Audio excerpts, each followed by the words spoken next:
When you think of Los Angeles represented in films, what comes to mind?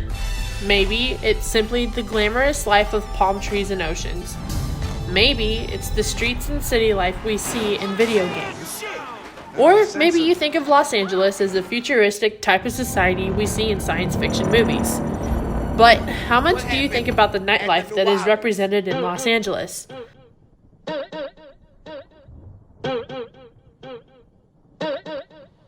Bitch, I'm back. I'm popular the man. Perhaps what could be considered as a seedy, if not downright sketchy part of Los Angeles, the clubs and burlesque shows of downtown LA have a long, extensive history that is often misconstrued and twisted in Hollywood films. While people might look at the art of Los Angeles burlesque as a dirty, over-sexualized act corrupting the community, ultimately, that is not the case. Los Angeles burlesque origins and how they have conducted themselves have proved to tell a different story. Throughout its long history in Los Angeles, burlesque has opened many doors for great diversity and inclusion, along with allowing people to express and empower themselves with body positivity and entertainment through live performances and films. The first opening of a burlesque club in Los Angeles was the Follies Club in 1915 by David Belasco, but the club did not start taking on steady business until the 20s. However, burlesque would not become popular for another 2 decades.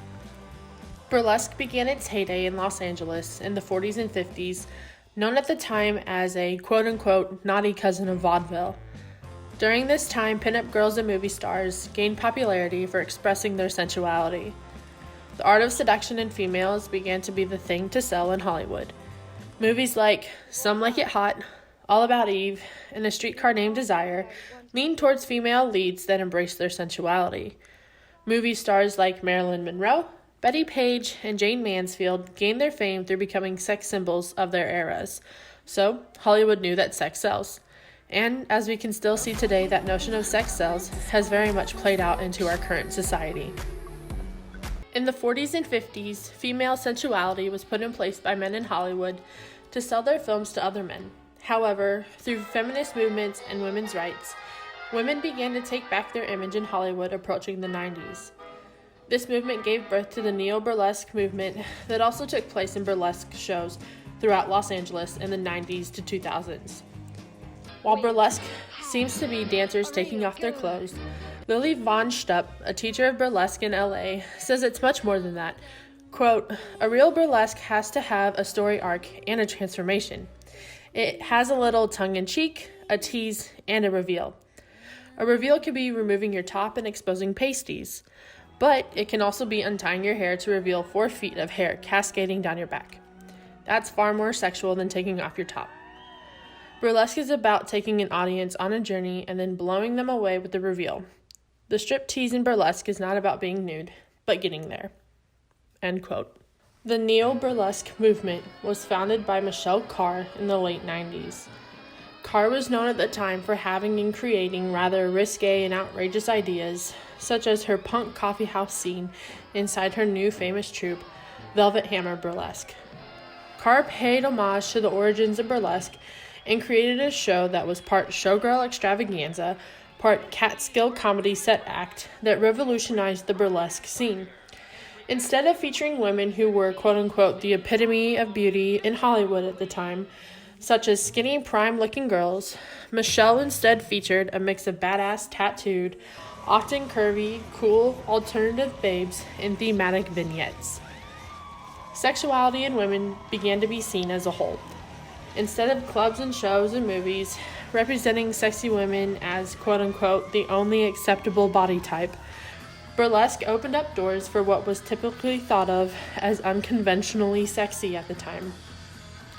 Women to take the spotlight were ones of every body and skin type, age, and sexuality, and began to be represented throughout burlesque.